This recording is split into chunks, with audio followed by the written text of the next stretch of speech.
everyone. Welcome to episode 14, artist interview with a great artist guest, Mr. Kevin Harris. He is a jazz piano player, or composition. He does it all. He's the Berkeley professor of the piano department. So please give a warm welcome to Mr. Kevin Harris. Hey everyone. So Hey William, yeah, thanks for having me, man. well, thank you so much for being here once again, and just very great player, and I'm just very excited about this interview. So first thing is that it's February 1st, which is Black History Month. So we get to do our interview at a fantastic time. So if you want to talk a little bit about it or share your thoughts about it and everything. Yeah, I think, from many important perspectives, it's this particular music that has influenced me.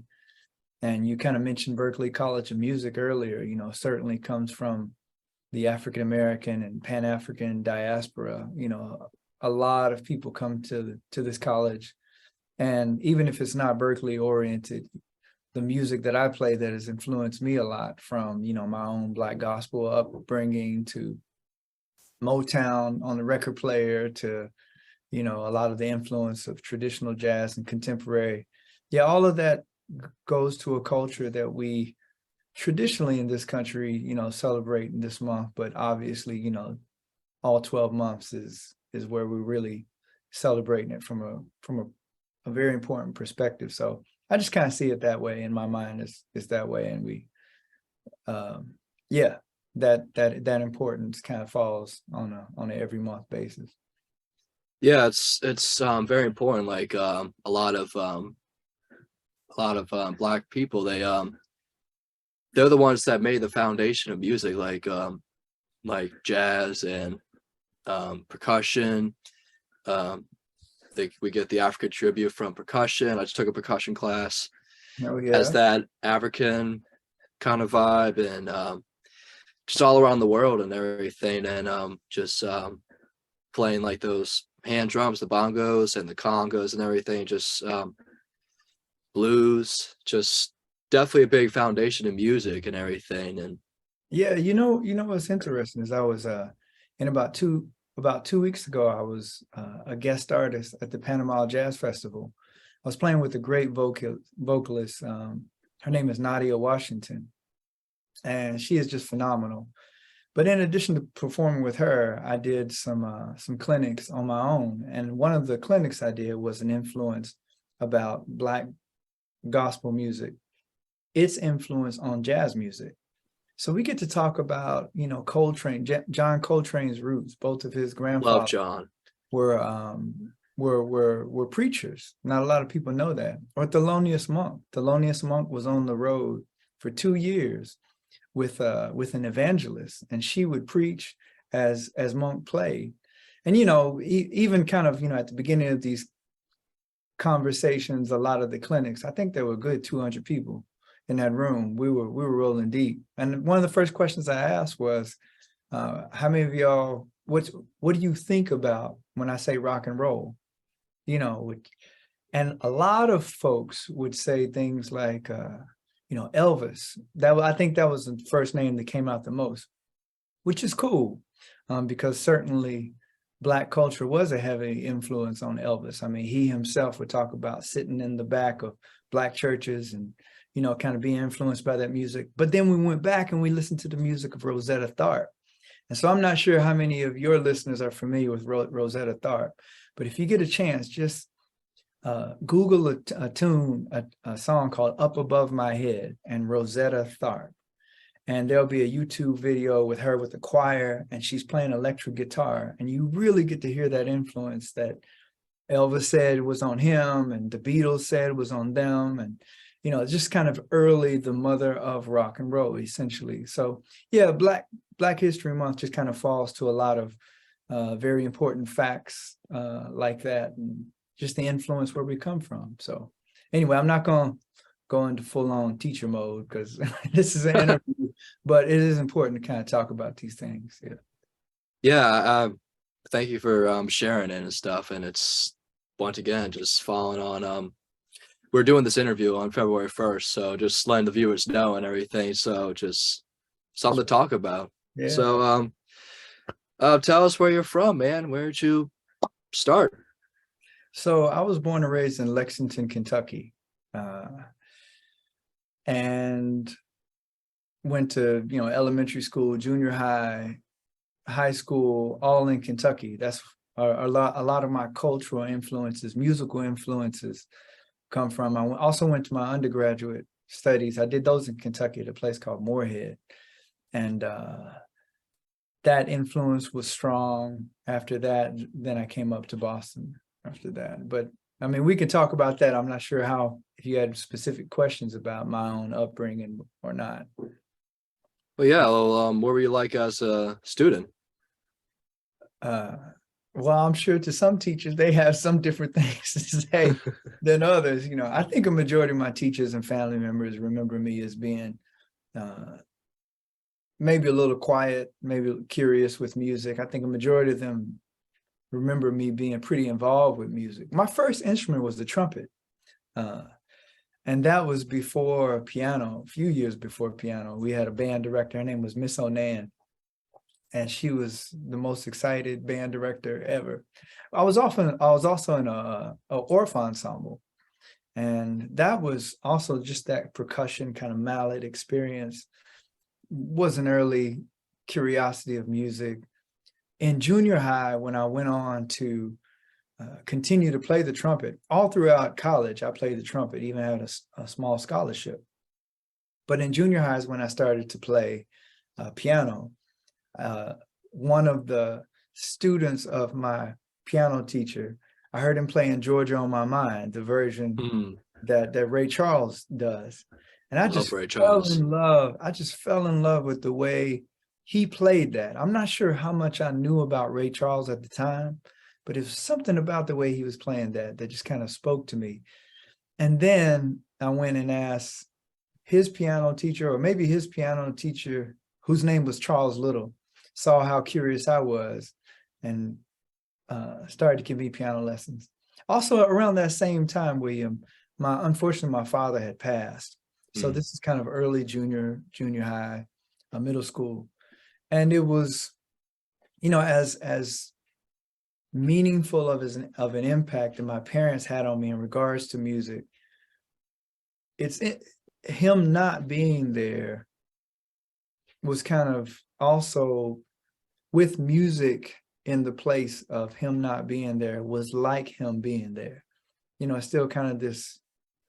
My mother was hip, man. She was smart, and she knew to keep me and my brother pretty busy with things we like. We also did a lot of martial arts, which, there's a certain centering that comes from that, kind of really high pressure situations of ducking and dodging and moving. But at the same time, the goal is to keep an art of focus, So that was very interesting. I can even see the overlap of that today in my life, especially the conversations I have with my brother, who's still a martial arts instructor. So anyway, that's kind of the overlap of the upbringing. When I got to college, I took lessons from a pianist. His name was Jay Flippin.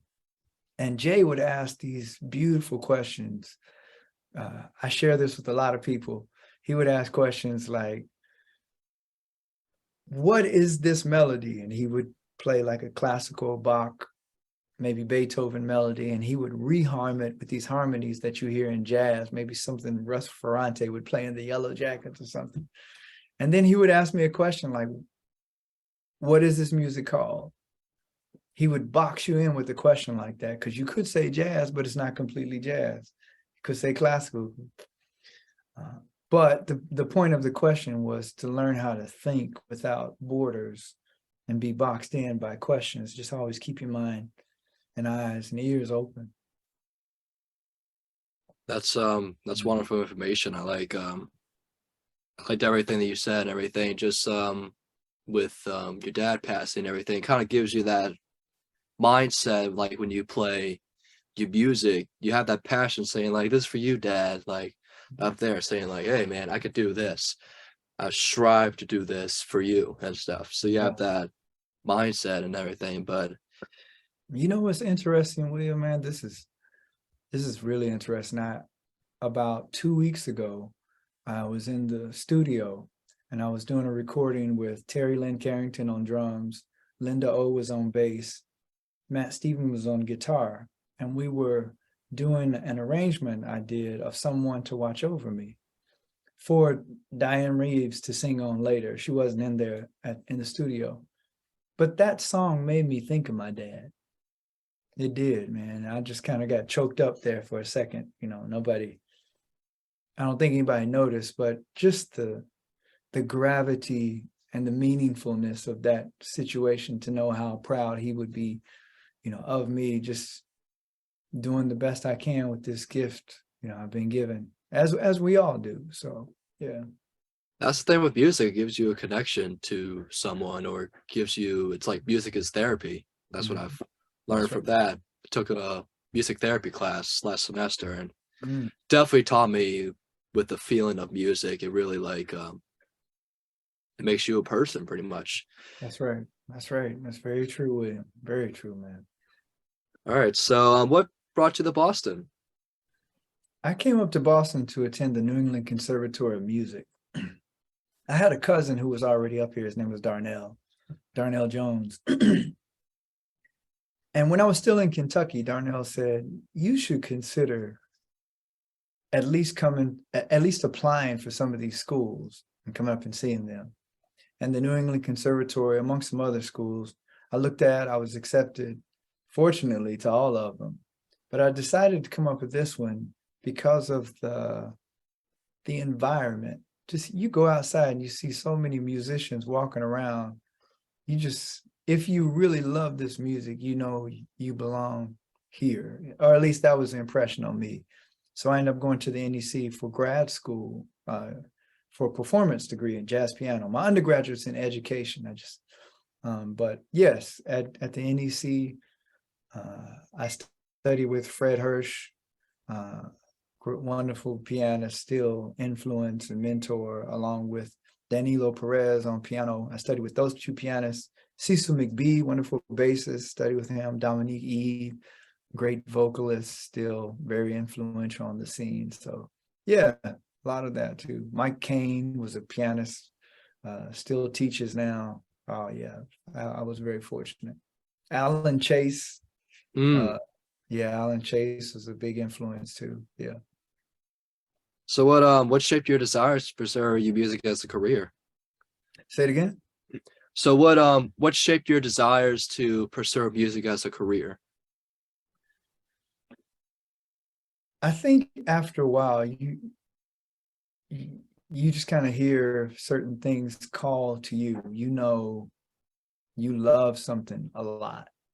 And I think for me, especially having an undergraduate degree in education, I knew I wanted to teach.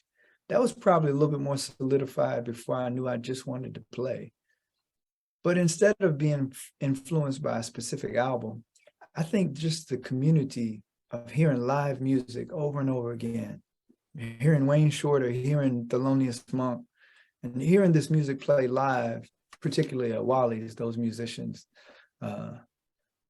that's what really influenced me. Everybody from trumpet players like Darren Barrett was playing, Rick DiMuzio was playing, let me see, back in the day, wow, Lawrence Field was on piano, John Lampkin was on drums. I mean, it's some phenomenal musicians.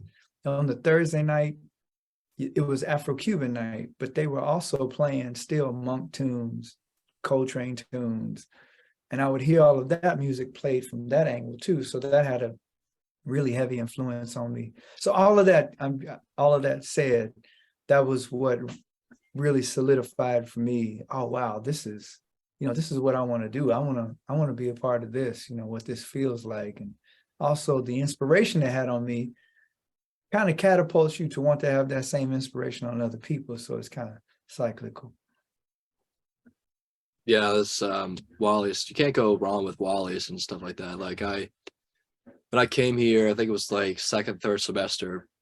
Actually, Dar was the one that was Dar's now our CEO of the company, but she was telling me about the Wally's and stuff. And so she took me there, and that's when I saw you, and I was like, wow, this is just world class, best musicians in the world I could see right there in that little club. It's just like it can't get even better than that and Yeah, stuff. you call the name of the band. The band is composed of great tenor saxophone players, Noah Preminger,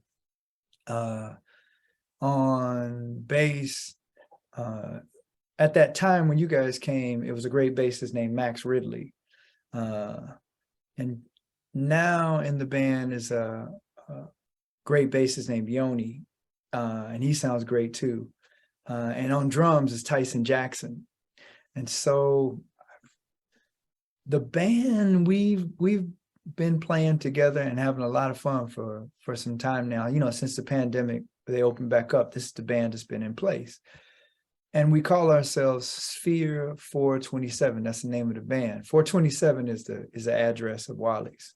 But the sphere component has to do with when people come into Wally's to experience, you know, those vibrations that we're putting out, whether they're people who don't know anything about music, or, you know, students or professional musicians. We're all within this sphere of influence, because the tradition of Wally's is that, you know, younger musicians come in, and we are, you know, those musicians are trying to do their best to soak up the knowledge and tunes and experience, to where that influence is always happening. So there's kind of different spheres going on at the same time, vertical and horizontal.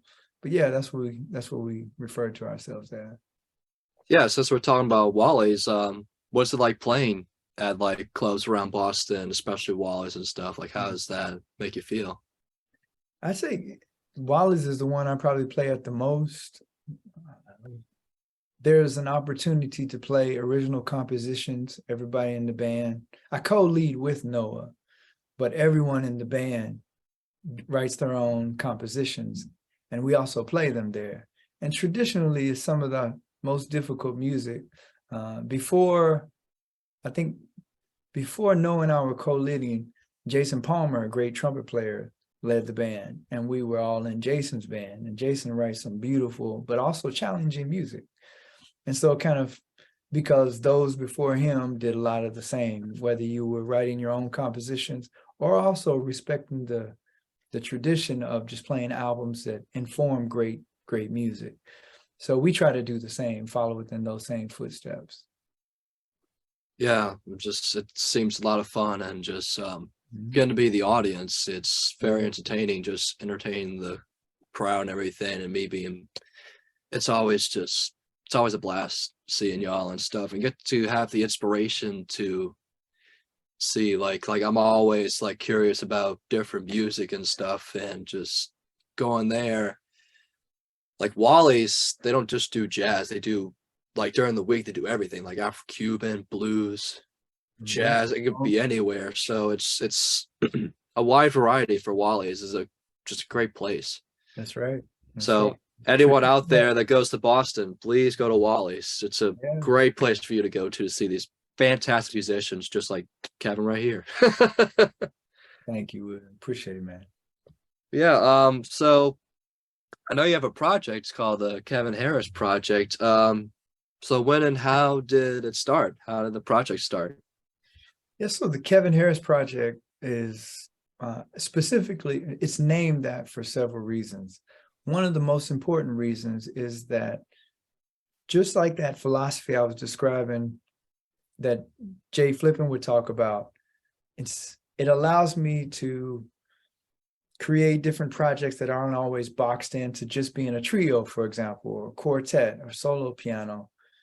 It's always evolving. And this is a strong philosophy that great musicians have had on me that I just consider very, very important. For example, being able to collaborate even now with other artists doesn't always mean musicians. There are film scorers that I'm collaborating with, and there are also poets, and there's some painters. There's just a lot of great folks, you know, writers, and and authors, and yeah, it's just the sky's the limit. I'm even working with a vocalist who's also who's by trade, by day, is a neuroscientist. So we're getting into a lot of science also. So I just, I'm quite curious at the core of who I am, Yeah. So speaking of curious, so you describe yourself as a unique pianist. Why is that?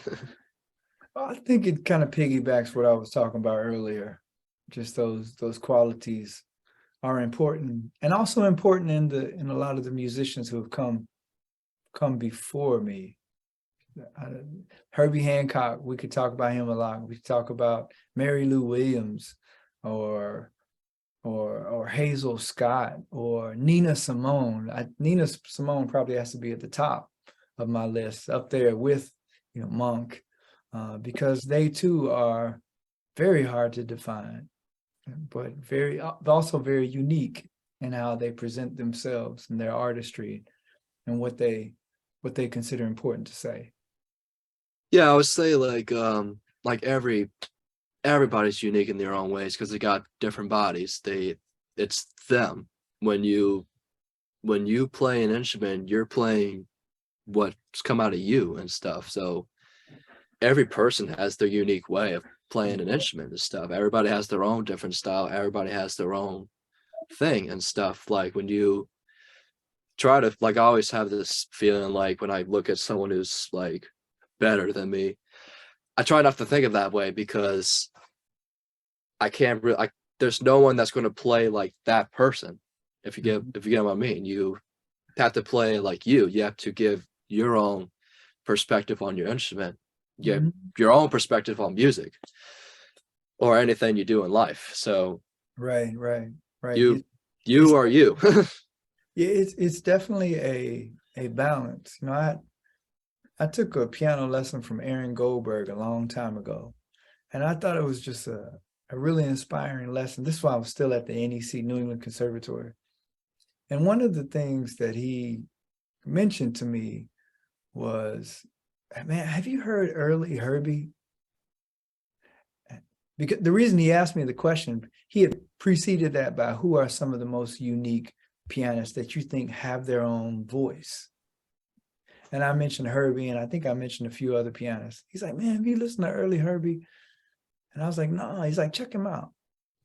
And early Herbie sounds a lot like Wynton Kelly, and there were several pianists, you listen to them, they sound like early. You listen to early Monk, and you can hear those kind of stride piano, Earl Father Hines. I mean, you can hear Mary Lou Williams, you can hear Tatum, you can hear Fats Waller.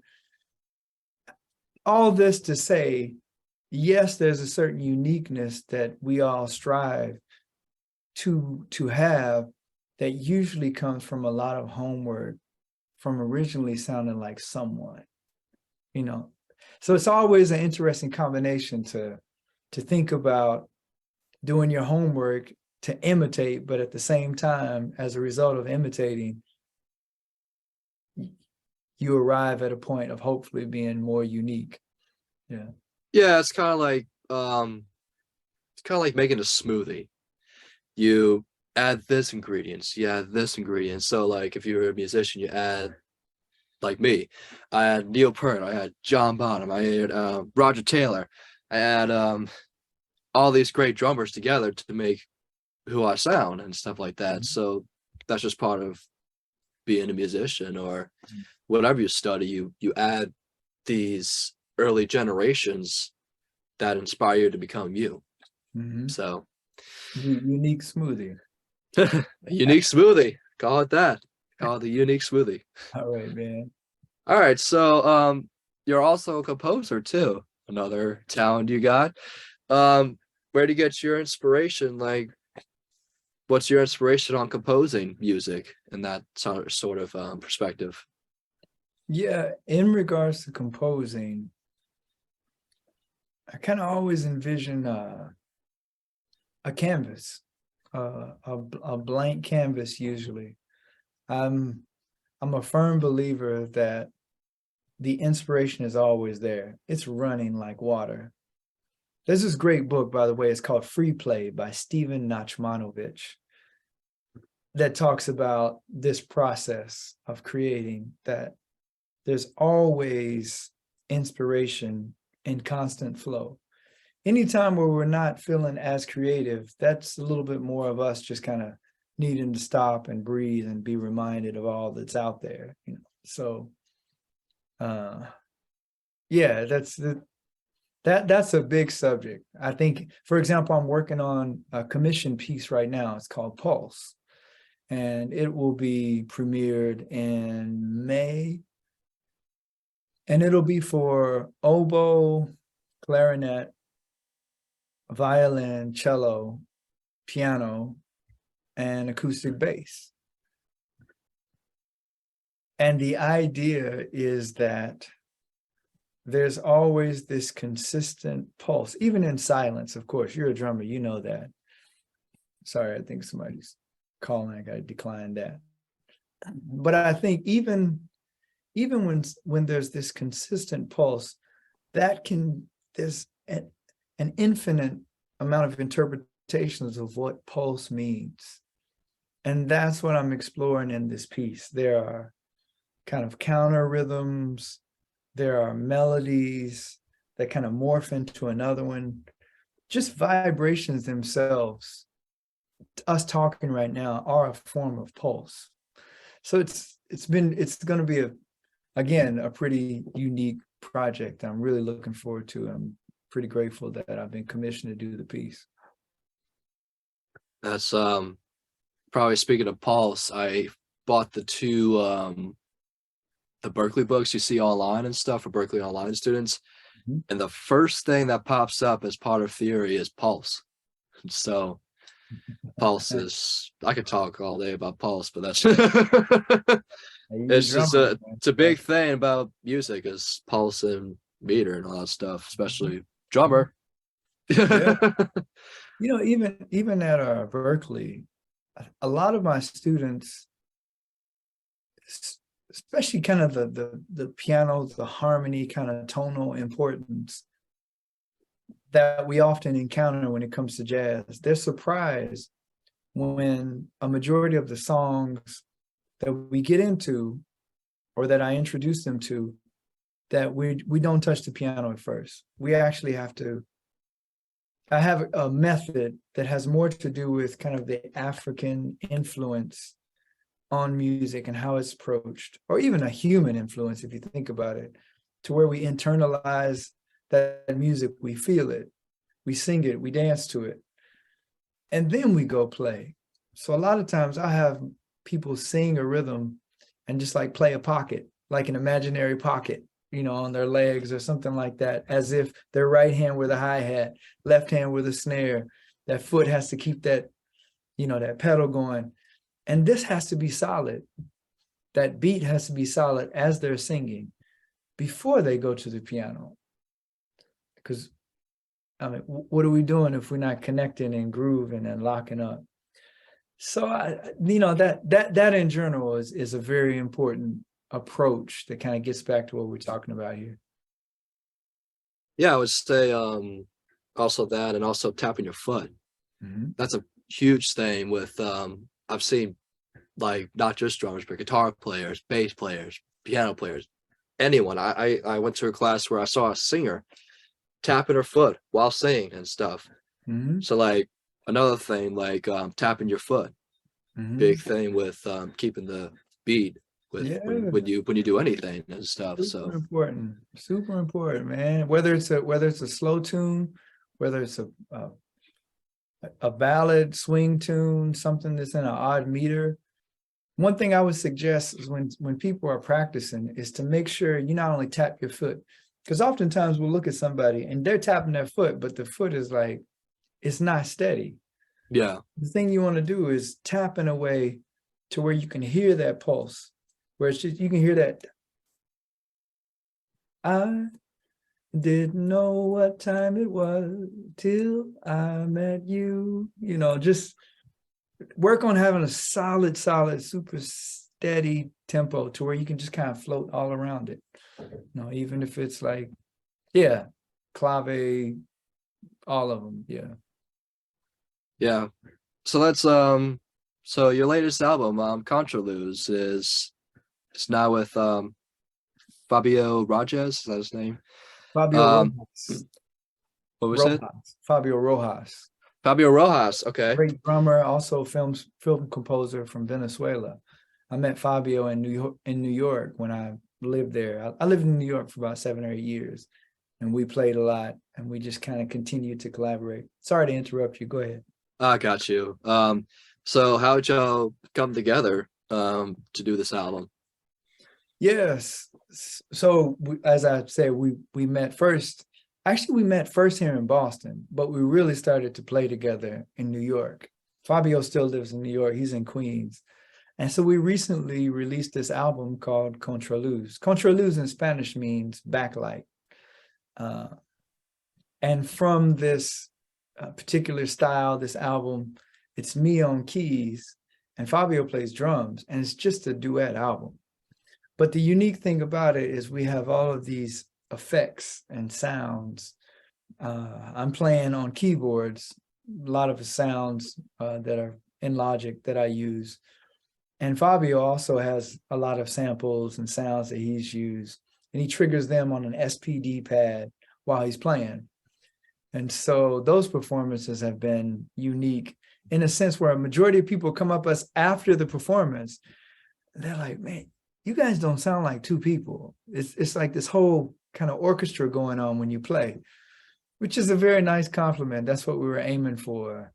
And at the same time, it's kind of a breath of fresh air because we spent so much time learning the tech. Like our rehearsals were like hours of figuring out the tech, and then maybe like 30 minutes of rehearsing actually the songs. And this gets better and better over time. So kind of learning all the tech is also like compliments of what we had to go through with the pandemic. A lot of people just kind of gravitated toward more and more tech. So I'd say this is one of the outcomes of that too. Yeah, so y'all did a release show at Drama New York City. What was that like? Oh, that was a great performance. It was packed. It was packed. When we were about to go on, there was something wrong with the tech. I can't remember what it was exactly. And I was like, oh man, this is crazy. I'm not sure what we're going to do here. And then at the last minute, we figured it out. And it was just a blast. Fabio's written a tune called Ni un paso atrás, which is not one step backwards. And it was kind of dedicated to the protests that happened in Venezuela. And I've written a tune called Shift. Hopefully we'll get to play some of this stuff, but Shift is also a poem that I wrote. And so you hear an overlap of different friends and colleagues who helped to read that poem against the music.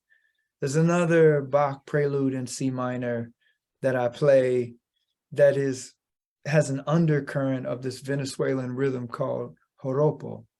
And so Fabio's playing that. So there's a lot of, this continued collaboration, curiosity, hopefully uniqueness is happening on this album too, this collaboration.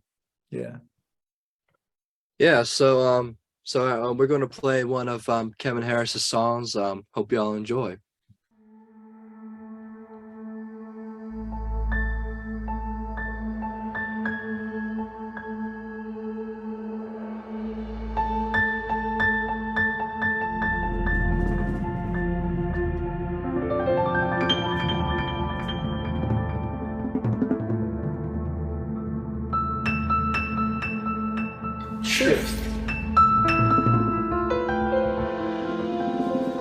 Should we not see the fruits of our efforts in this lifetime, let us at least commend each other for having planted the seeds.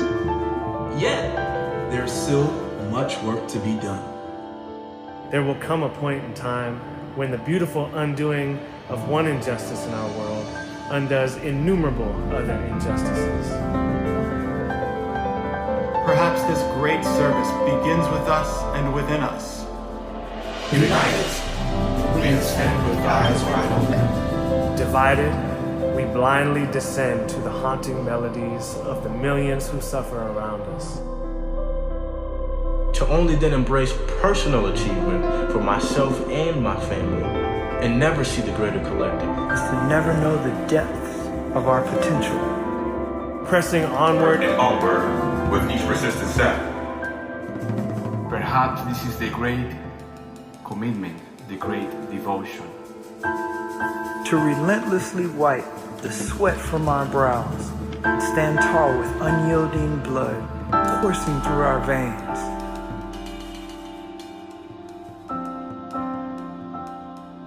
to continue to dream bold. To continue to dream bold. To continue to dream bold. And not think ourselves naive for doing so. And not think ourselves naive for doing so. To resolutely rise up through dark clouds into brilliantly shining stars of progress and hope. Should we not see the fruits of our effort in this lifetime? Let us not only commend each other for having planted seeds. Let us celebrate what the sun and the rain will make of us Days to come.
All right, everyone.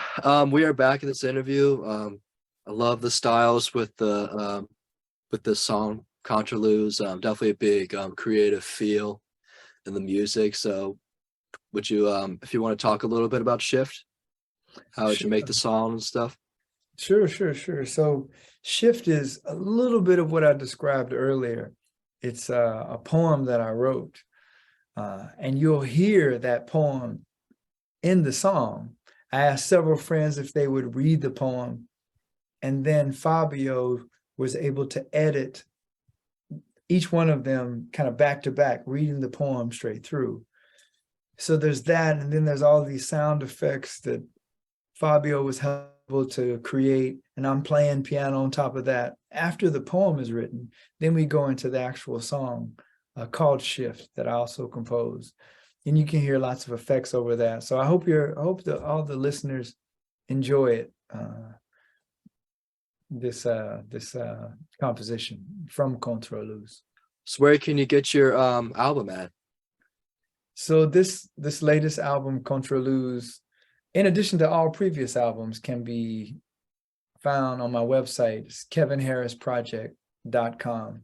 They're on other platforms, but it's always great when people can come through the website just to learn a little bit more about upcoming projects and learn about upcoming collaborations and things like that. So yeah, again, just kevinharrisproject.com. Let's go to teaching. So yeah, I've been a professor at Berklee College of Music. Currently still am. You're part of the piano department. So what's it like being a professor at the most prestigious school in the world? Well, it's certainly something I consider a privilege. I've been teaching at Berklee since 2011, so I've been there a little while. That was also the same year that I moved to New York, so that was a pretty busy year. But being able to teach at the school, I consider a privilege. I'm one of 43 piano faculty alone. Oftentimes I tell my students, if you get the opportunity, study with as many of these piano faculty as possible, because each one of them has a new perspective on playing the piano that is very, very important to kind of allowing a well-rounded pianist to come into play, to be formed, in my opinion. I started off teaching at Berklee. I was actually teaching theory, and I also taught some piano labs. I taught some ensembles. I was teaching private piano, but now I'm just teaching private piano mainly in the piano department. I'm also, I have two piano labs that are Thelonious Monk focused. And so in those classes, we get to work on just learning about Monk, his concepts, composition. So we have a blast in that one. Also, there's a piano club that I lead. And in that piano club, that's just a little bit more focused on making sure that we support those students, piano students that are just getting in the habit of playing with other people. Maybe they're a little bit nervous or just more curious about what it means to lock in with other people or to have a community of piano players. So it's a little bit more, it's just as much social as it is getting at the kind of the meat and potatoes of playing the piano. So that's been a blast too. Yeah. And there's one more group that I'm very proud to be a part of called Soundboard. And Soundboard focuses on more kind of social issues having to do with not only diversity, but also making sure that we understand how to treat each other on an equal footing. Focusing on, one of the things we focus on is the Pan-African influence on this music, but also Pan-African culture, African-American culture, of many cultures that we focus on. So there's not just this kind of one-sided view that comes more from a kind of Western European point of view. So we're just kind of like, if you allow me to just kind of tip as much as we can, an imbalance of perspective on culture and music and how that comes to play for our students, for ourselves, just to make sure everything is seen from as clear a lens as we can make it, if that makes sense, man. Sounds all that sounds really good as a teacher and stuff, and just a big influence. Also, I'm a teacher and the drum teacher in the Lilly Theater Company, so just taking that advice definitely gives my learners perspective of being a teacher and everything. So what are some of your other teaching experience before you came to Berkeley? Yeah, I taught at the Cambridge Friends School for about 10 years before I came to Berkeley, and it was a blast. I taught a lot of different concert band. So I was teaching beginning trumpet, beginning trombone, beginning clarinet, beginning saxophone, and I enjoyed it a lot. I did. I thought the students probably kept me on my toes just as much as I tried to keep them on their toes.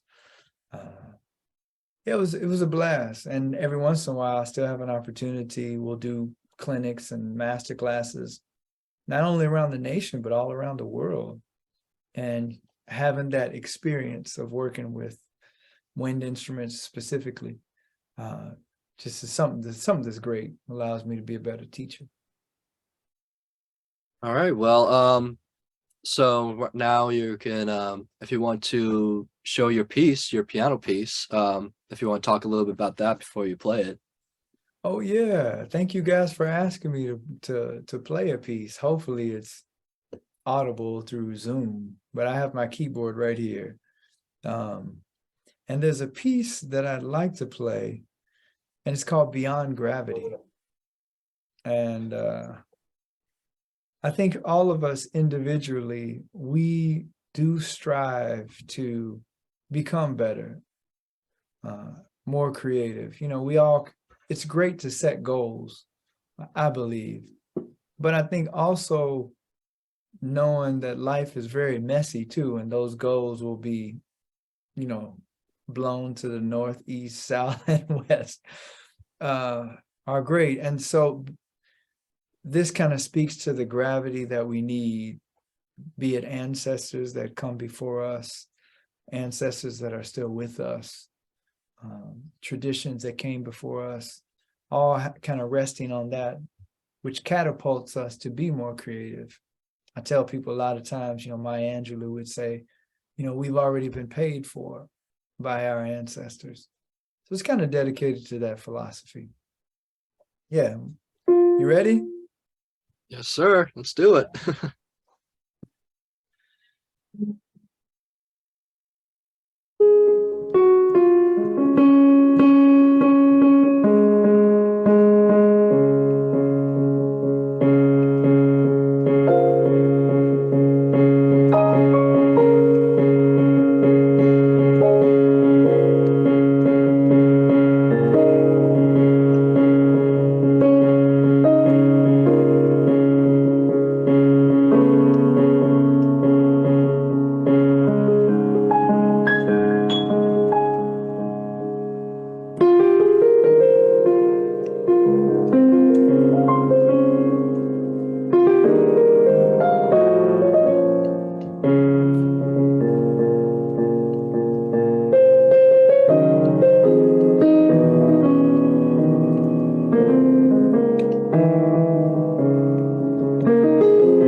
That was awesome, man.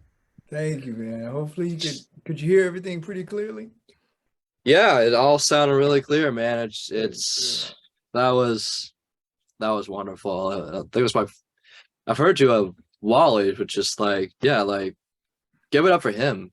Just that he plays at Wally's a lot, so please check this man out. Just check him out. He's just hearing him through Zoom, just Thank you, William. it's great, man. It's wonderful.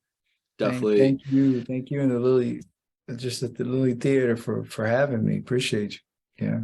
Definitely got you where you're at with your town and everything. So blessed about that. So let's this interview is part of Lily Theater Company. So I'll talk about this. So Lily Theater Company strives to be as inclusive as possible. We hope to help many people find their ways to the arts, no matter the background or story. So what do you think about the undeserved communities? In Boston or in general, or Yeah, just in general. Well, I mean, you know, from country to country and city to city, it's a reality that most people have to face. You know, whether folks are in a well-to-do situation or not, the reality still exists. So doing something about it, in my opinion, and the way I was raised, is always usually the best choice. The question is, a lot of times my mother would tell me when I was little, how often do folks go across the railroad tracks to see what's happening on the other side of town? She would tell me a lot of times it's great to talk about doing something different, or even to write a check, you know, but how often do you, regardless of what side of town that you're on, the privileged or the underprivileged, how often do you go across town to see what else is happening and get to know people? Not just talk about, oh, I went to this country and I saw all of these things. What did you learn from the people? I think even from an educational setting, instead of feeling like it's the haves that always have something to give to the have-nots, usually in a lot of these scenarios, the haves can go to the community of those folks who seem like they don't have and receive and learn just as much. And oftentimes when that philosophy is in mind, the kind of the correspondence of what everybody has to learn comes into play. So I think just, you know, that overlap, that communication, that back and forth is very, very important. Just get in it, go, be amongst people. Don't just go by what you hear, go to the communities.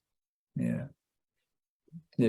Another thing about us that we are blessed to have access to instruments and stuff, like some people don't have access to instruments or don't have the finance. So like do you think we as educators and musicians could do more to support people who don't really have that access with a musical like learn a musical instrument? Oh, I think definitely. I think there's a lot of folks who are fortunate to have resources and lots of options and, you know, really nice instruments. And then obviously there's people that don't have those resources. So yeah, I think it's just a given to make sure that we do our best to make sure everybody has access to them. Yeah. So yeah. Well, am I understanding your question? Did I answer your question? Oh yes, you did. Definitely, Okay. man. It's great advice and everything. So I'm in a band with Dar. We're in a jazz project. So we strive to use music to spark conversation around issues like mental health and mass incarceration. Dar's brother, actually I interviewed him last week. He's in mass incarceration and stuff. So our band is usually like dedicated to him and stuff. So we use this band to help people heal. And like, do you use music for like as a vehicle for change, or social justice in any way? Oh, absolutely, man. There's a few projects that I should probably share. The first one, I did a collaboration with Jason Palmer, and we composed pieces for a project we called Upwards.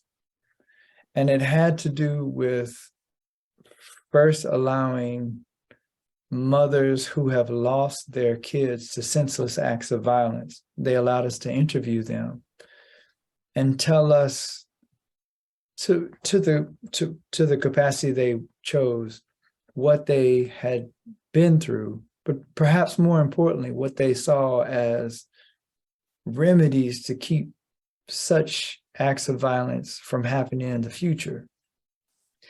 And of course, it was very informative for us, very humbling. And Jason and I, we took that music and we set their voices to actual notes.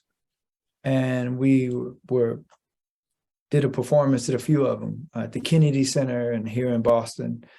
And you can hear a lot of the stories of these mothers being told and a lot of their advice to us as a society, you know, hopefully to not repeat these same mistakes. So it was just a beautiful project. Also, there are some great places around Boston, just locally, where people have just been through a lot. The VA hospital is close. I live in Mission Hill, so we're close to the big VA hospital, tall white building. And my wife, who is also a great supporter of the arts and an artist in her own right, came up with a great idea of just finding different artists, myself included, who could go to the VA hospital and play for the veterans. And she also reached out to Rosie's, which is a women's shelter here in Boston. And so we go there and also give back of our talents. And even more importantly, again, as I kind of include myself, my wife's name is Louisa Harris, and she has a Mission Hill Arts Festival that she's been having and hosting and curating. This will be the third summer she's doing it. And through that too, just kind of giving back to the community, finding artists from Boston or national or sometimes international who can just show and remind Mission Hill or Boston in general how rooted we are on our own foundation of creativity and arts and just an importance there. So from those examples, and there's more too, there's certainly using art, music in this particular case as an art form to give back is very strong. Yeah. That's love the information and just have a great family that does a lot of these important tasks and stuff and really helps the world a lot. And I just want to thank you for that. Thank you for your wife that does all this stuff. Definitely makes a positive mark for the world. And definitely need that. So I saw a short film about you. It's a film, you were visiting the Isabella Museum and your interpretation of your experience there led you to compose remarkable piece of music. You did Doorways in this film. You probably have lots to share about it because you talk about your family, musical upbringing, and backstory of the short film. So what was the whole experience like? So yeah, Doorways was a fascinating collaboration. It was a commissioned piece. So the Isabella Stewart Gardner Museum, I was able to perform the piece live, but also work with a great film artist, Paloma Valenzuela. Was wonderful to collaborate with her. Also Rhea Vedro, who was helped to kind of produce the piece. It was great working with them. The piece itself, Doorways, is based on the idea. Also, I have to throw this out there. This was also influenced by just hanging out with my wife. We were at that museum, and she was kind of pointing out, you know, how interesting was as you go from room to room, how each experience caused you to feel a different way. And so that gets me thinking, musically, and thinking about that in depth, what it means even more. So in the same way that we go from room to room and we'll look at a piece of art, you have the opportunity to sit and really think about how something makes you feel, how it impacts you. Or you could just walk through that room, just take a picture and keep on going. And I think kind of metaphorically, we can be like this in life sometimes. We can be in a rush and really miss some things in front of us. But also when you sit down and you're staring at this work of art, you have to form opinions, what you like, what you don't like about it, or not even along those lines, just kind of listen to what's going through your heart and your head. But also in the background, while you're formulating opinions of your own, there's plenty of people walking by that may say, oh, that's the greatest piece in the world. Or I can't stand this piece. I don't like it at all. That's also an exercise for you to stay as focused as possible and steadfast to your own opinions, regardless what other people are kind of bombarding you with. That also is a very human phenomenon that allows us to really grow, really become adults, by definition of that, not just having a parking space or paying taxes, but like that's, to me, in my opinion, that's really becoming an informed, human being, hopefully expanding in one's thoughts and perspectives. So that all falls under the umbrella of what Doorways is about, from room to room. Yeah. That's definitely a big life perspective. Just like I usually say, when you see the world sees you. So it just has you can definitely learn from the world. Like people can help you and people can hurt you and stuff. But it's just like you said, yeah, it's part of growing up and everything. And you also, when it comes to music, since we're both musicians, when you write music or if you create something, you create it because you love it, and you'll see who likes it and who doesn't and stuff. You try to make people like it and stuff. So it just kind of depends on how you feel and how the other people feel. Some kind of thing and stuff. That's true. There's a lot that has to do, that's threaded through a lot of what I learn and what I believe in. And that's being able to see from as many perspectives a thing as possible. I think it's healthy. I think the minute we become fixed on one thing and it's only that, many times that can become a dangerous place. Ergo, the album, Contraluz, Backlight, from many different backlights, from many perspectives of light, the same object can appear differently. Or the piece on Contraluz called Shift, being able to shift one's perspectives. Or even from Doorways, like we're talking about right now, when we go from room to room, how one person looks at a particular object or a challenge, in our lives. We want to have creative options instead of just repeating the same things that were done before for those challenges. That usually doesn't work out well. But that's just my opinion. Very creative things and very inspiring of you. Just saying that and everything. So I'm glad you do what you do, man. And so what have you been bringing you music this past year?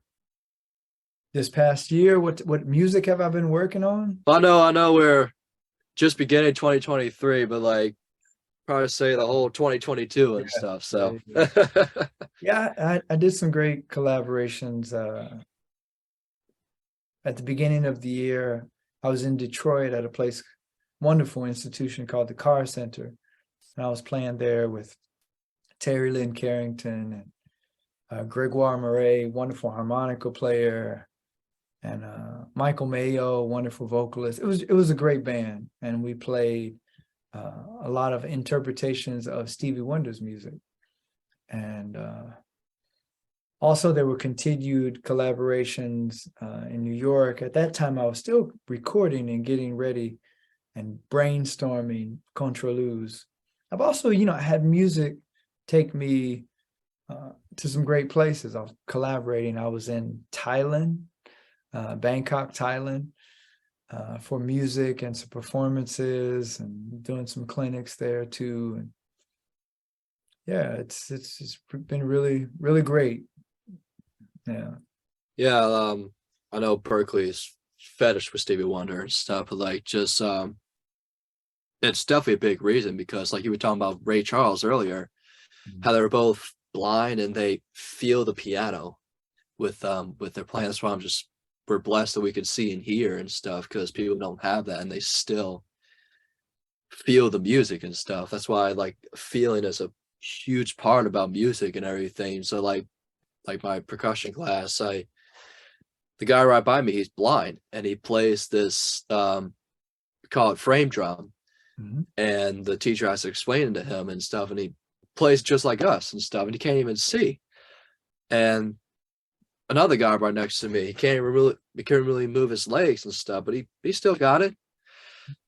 So it's just it makes it easier for us.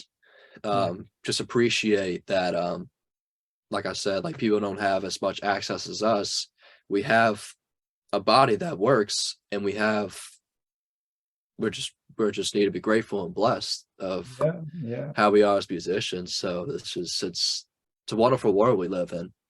And also, William, in regards to that, oftentimes from folks who may be visually impaired, by learning from them and hearing them talk, especially their perspective on music and the world, we actually learn how to see in many ways.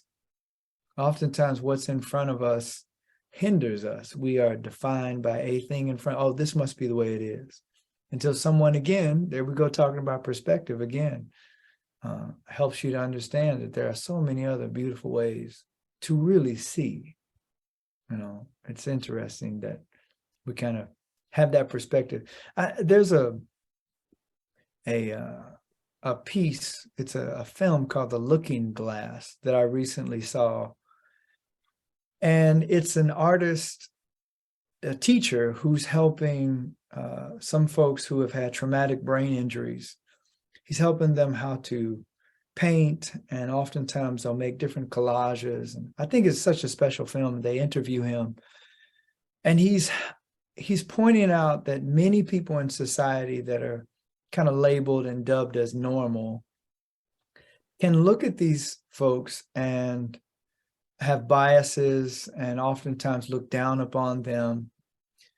And the piece is called The Looking Glass because it not only points to a sickness that they are labeled with, they're given a label of sickness, but what he's pointing out is that in society, we as human beings, the way we look at people and the way we look at different things and the way we either put it on a pedestal or look down upon it points to something we need to work on. I don't necessarily want to call it a sickness, but the thing that we're looking at that we kind of label oftentimes points to us and shows us what we need to improve in, or perhaps what we're doing right.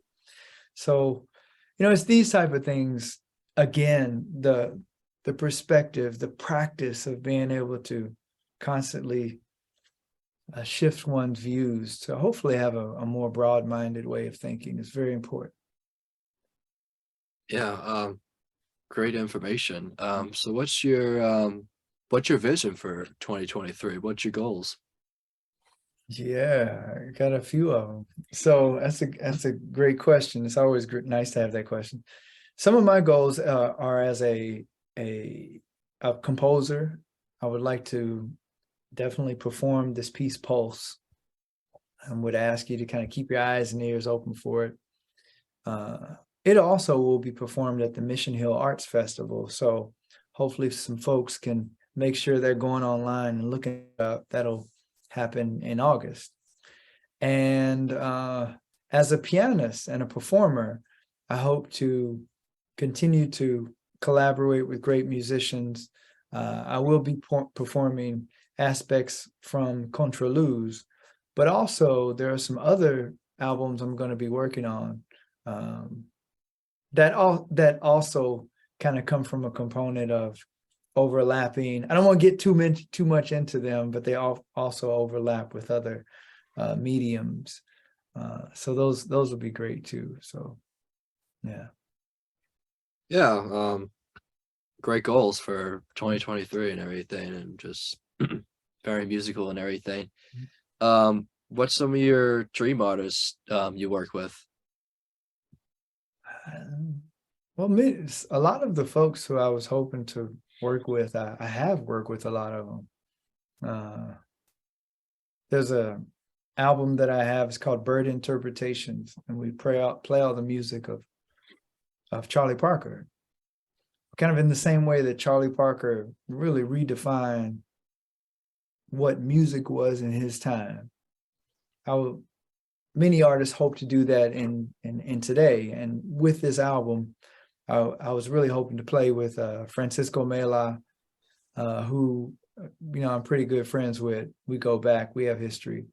And there's a wonderful bassist named Ben Street who plays on that trio album. So I was wanting to play with them for a while, and being able to record that album was very special. There's another album that I did called Museum, and just the project itself allowed me to have some dreams come true, to where I was able to collaborate with great drummer Richie Barchet. Steve Langone is on that one. Some artists that I haven't played with. Think about this for a second. I would love to play with Christian McBride. That would be nice. Hopefully I can. I think also John Patitucci, who I do know, and have just has some really meaningful conversations with. But not just to play just because someone's on your bucket list to play with. Not necessarily that. I'm not talking about that. But I'm talking about a meaningful project. It's kind of from the heart, something that's where you can kind of share a lot of the same vision and collaborate on that, to have the foundation of that project coming from somewhere. I'd like to have those type of collaborations. There's a long list of folks. Some folks I'm already able to collaborate with. Terri Lyne also is someone I'm very happy I've gotten to collaborate with over the years too. That's some great people you got to collaborate with. Probably like one of the best like videos I watched was Elton John and Billy Joel when they collaborated each other. They had this big piano and stuff, and they played one Elton John songs. I was like, the two piano gods playing with each other live. That's like a crowd's perspective. If those like a collab, that's a huge thing and stuff. So if you get to collab with great people, it'll put you in the spot and everything like that. Even more importantly, it gives you a more kind of broader perspective of who you are and what you have to learn from those folks when you collaborated with them. Is there anything you would like to like say where you're performing next? How do you get the listeners to listen to music for purchase or anything like that? So to check out the music, which I hope a lot of folks will, you can go to just kevinharrisproject.com. Please be curious about new projects that I have and that I'm up to, and some other great artists that I'm getting to collaborate with. As far as performances, I'll have something at the beginning of April with Herlin Riley, drummer. You know him? Oh yes. Yeah. I'm from New Orleans, so I definitely know Herlin Riley. He's the god. So I'll be playing with Herlin, and it'll be Godwin Lewis on alto saxophone, and I think I'm not sure who Herlin's confirmed for bass yet. Okay. It'll be a great show. That one's on the 4th, April the 4th, I believe. It's a Friday, either April the 4th, April the 7th, whatever that Friday is. And of course at Wally's, please, Of course, Wallace, man. any folks who want to come by, I'll be playing in that house band on Fridays and Saturdays. We start at 10 p.m. So please come through. And just hopefully I'll be able to discuss more music, play more music. And William, I hope the best for you also. Hopefully, I wish you the best with your schooling and also your development and expansion as an artist and a drummer. Yeah. So, what are some parting words you want to leave our listeners with?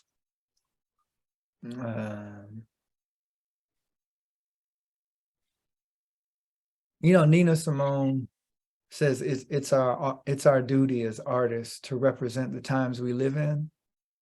And for those who, whether you consider yourself an artist or not, if you come up with creative solutions, then in those moments, I believe you're being an artist. So, and through doing so, represent the times you live in, say something, represent them, represent the people who are underprivileged, the people who have no voice. Do your best with your art to represent them, or whatever it is that you feel is very, very important. Just do that creatively. And I think you majority of the time you're on the right track. Yeah. That's some great words there. I think I was just in a class earlier, and my teacher was saying, one of Miles Davis sayings, if you're not nervous, you're dead. So it's like you're always going to be nervous playing, but it's just like, once again, just have the confidence and you can learn your part and stuff and just feel good about it, feel the music and everything. So that's both of our words and stuff. But that concludes our interview. Thank you so much, Kevin, for just being part of this interview. And it's such a great honor to have you. And just please check Kevin out. He plays at Wally's weekends, plays different clubs. Is there any different clubs you play at in Boston? Mainly that one. I mean, they can check out the performance schedule on the website. So we'll do our best to keep it updated. Yeah, just also check his songs, his composition, just multi-talented man right here. And also Berkeley professor, that's a big thing around the world. So just very inspiring person right here, and you're just doing so many great things. So if you'd like to book a lesson with Louis Theater Company, go to www.louistheatercompany.org, and we'll see you next time. Thank you, William.